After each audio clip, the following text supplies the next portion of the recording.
সাইডত যে ওলাই আছে এই ফটোকপি আপোনালোকে চিনি পাইছে এগৰাকী কোন আপোনালোকে নিশ্চয় গম পাইছে এগৰাকী কলকাতাৰ চিকিৎসক মমতা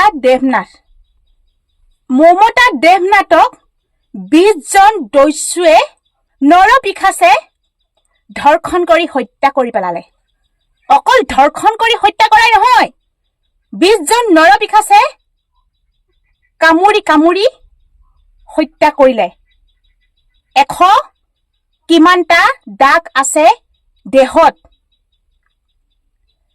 আৰু 20 জনে ধৰ্ষণ কৰিছে 150 গ্ৰাম বীৰ্য ধৰা পৰিছে এই চিকিৎসক মমতা দেৱনাথৰ শৰীৰত চাওক আপোনালোকক কি কম নৰেন্দ্ৰ মোদী ঠিকে ভাষণ দিছিল বেটি পঢ়ক বেটি বচাওক সকলোৱে দুৰ্গা মাক সেৱা কৰে দুৰ্গা পূজা আহিলে দুৰ্গা মাক সেৱা কৰে সেই দুৰ্গাজনীকে আকৌ ধৰ্ষণ কৰি ৰাস্তাত হত্যা কৰি পেলায় এয়া কেনেকুৱা এফালে মূৰ্তিক পূজা কৰে আনফালে জীৱন্ত দেৱীক ধৰ্ষণ কৰি হত্যা কৰে এয়া কি এয়া কেনেকুৱা পূজা হয় নৰেন্দ্ৰ মোদী ভাষণ দি থাকে বেটি পঢ়ক বেটি বচাওক মুখেদি ভাষণ দিয়ে বৰ কথা আপোনালোকক মুকলিমূৰীয়াকৈ প্ৰশ্ন সুধিবলৈ মন যায় আমাৰ নাৰীসকল কেতিয়া সুৰক্ষিত হ'ব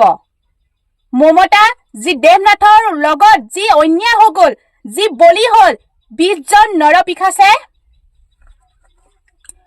ধৰ্ষণ কৰি হত্যা কৰিলে অকল ধৰ্ষণ কৰি হত্যা কৰা নহয় দুজনমান ব্যক্তিয়ে হাতত ধৰি আছিল চকু উকটাই নিলে আৰু দেহত কামুৰাৰ দাগ ধৰ্ষণ কৰি এৰি দিয়া নাই মমতা দেৱনাথক কামুৰিছে দেহত বহুত চিন আছে কামুৰাৰ চিন আছে চকু উকটি পেলাইছে হাত দুখন ধৰি লৈছে উলংগ কৰি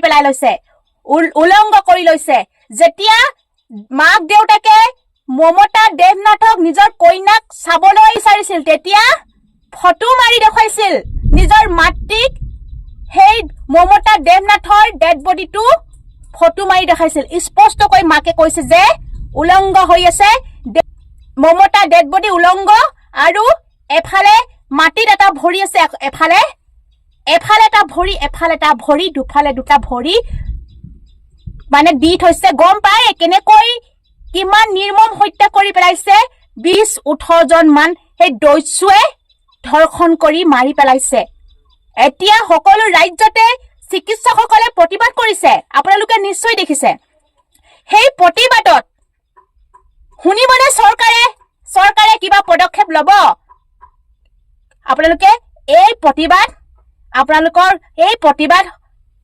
প্ৰতিবাদত কোনোবাই শুনিবনে এই প্ৰতিবাদত হত্যাকাৰীয়ে ধৰ্ষণকাৰীয়ে শাস্তি পাবনে হেতু এটা মুকলিমূৰীয়া প্ৰশ্ন সুধিবলৈ মন যায় বহুতো প্ৰশ্ন আছে মনত সাঁচি ৰখা প্ৰশ্ন আমাৰ মুখ্যমন্ত্ৰী ডাঙৰীয়া আৰু প্ৰধানমন্ত্ৰী ডাঙৰীয়াক মুকলিমূৰীয়াকৈ সুধিবলৈ মন যায় আমাৰ অসমত যি হত্যা বলি হয় ধৰ্ষণত বলি হয় সেই ধৰ্ষণকাৰী হত্যাকাৰী কেতিয়া শাস্তি পাব হেয়া এটা মুকলিমূৰীয়া প্ৰশ্ন আৰু আমাৰ অসমত যি ধৰ্ষণকাৰী হত্যাকাৰীয়ে যে পিট পিটাই ঘূৰি ফুৰে মুকলি আকাশৰ তলত হেয়া আপোনালোকৰ প্ৰশ্ন সুধিছো কিয় ঘূৰি ফুৰে মুকলিমূৰীয়াকৈ কিয় ঘূৰি ফুৰে মুকলি আকাশত প্ৰশ্নৰ উত্তৰ দিব পাৰিব জানো নোৱাৰে আপোনালোকৰ উত্তৰ নাথাকে আজি শাসনাধীন চৰকাৰে শাসন কৰে সঁচা কিন্তু কেনেকুৱা শাসন কৰিব লাগে আজি হেয়া কলকাতাত হৈছে কালিলৈ আপোনালোকৰ আমাৰ ঘৰত নহব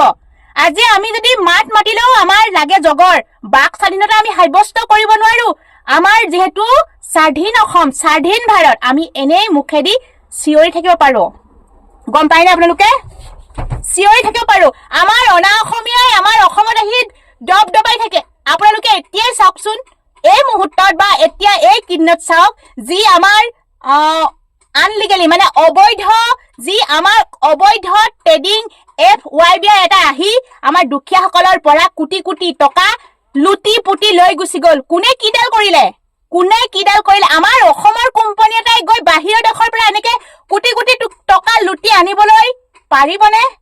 সক্ষম আছেনে? নাই।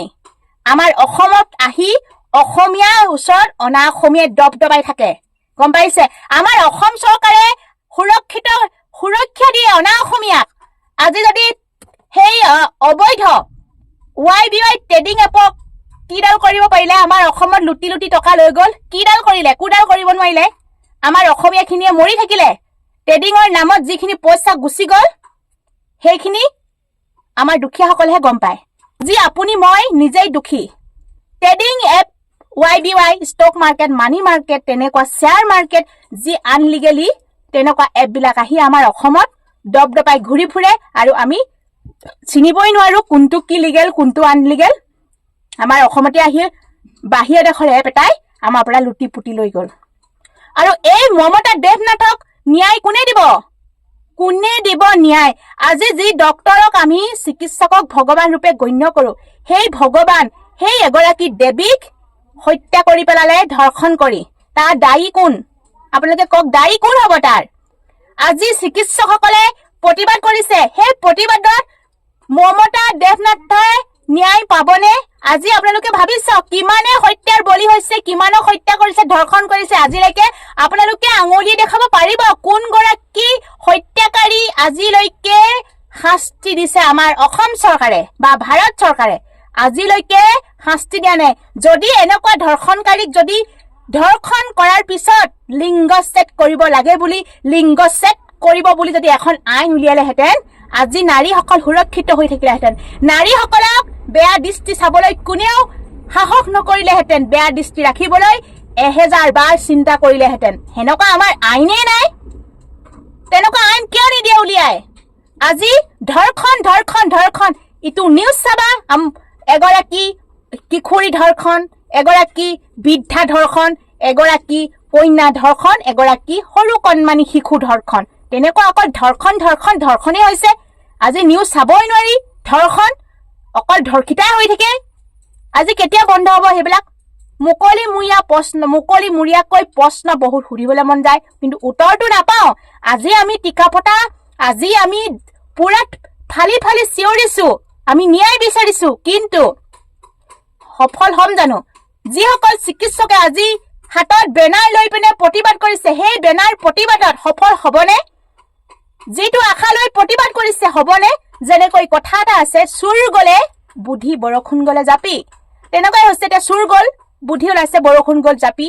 তেনেকুৱাই হৈছে। আজি আমি হৈ যোৱাৰ পিছত প্ৰতিবাদ কৰো, হৈ নোযোৱাৰ আগত কিয় আমি সুৰক্ষিত হ'বৰ কাৰণে আমি কিয় প্ৰতিবাদ কৰিব নোৱাৰো?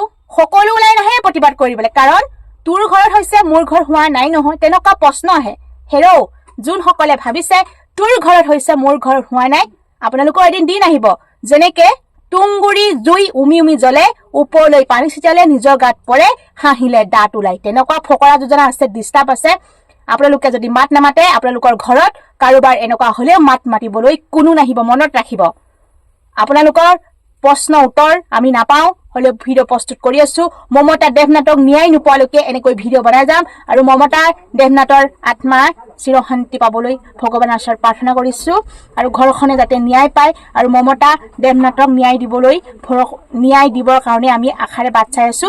মমতা দেৱনাথে যাতে ন্যায় পায়। ধন্যবাদ।